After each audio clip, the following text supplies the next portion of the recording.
तर सगळ्याच ठिकाणी आता वातावरण खूप जास्त खराब झालं आणि ते आपल्या कांद्यासाठी पण खूप जास्त घातक आहे।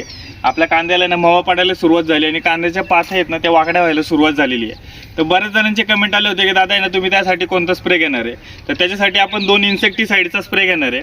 हे आपलं टाटाचं टॅपगोर हे 25 ml प्रति पंपासाठी वापरणार आहे आपण।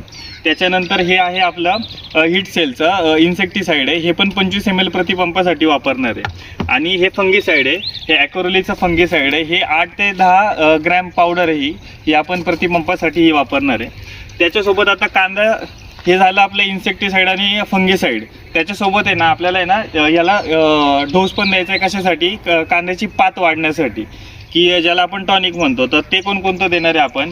हे ॲमिनिसोलचं बूस्टर टॉनिक आहे, हे आपण 5 ग्रॅम वापरणार आहे प्रति पंपासाठी।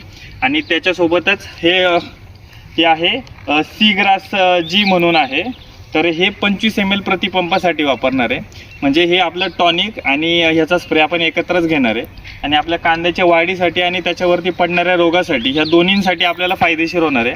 आणि हा डोस आपल्याला आता आपण स्प्रे करणार आहे हा, आणि हे झाल्यानंतर मग आपण पुढचा डोस देणार आहे आपला। तर अशाच आपल्या व्हिडिओसाठी आपल्या कृषीदूत केतन चॅनलला नक्की सबस्क्राईब करा आणि फॉलो करायला विसरू नका, तुमचं हक्काचं चॅनल कृषीदूत केतन।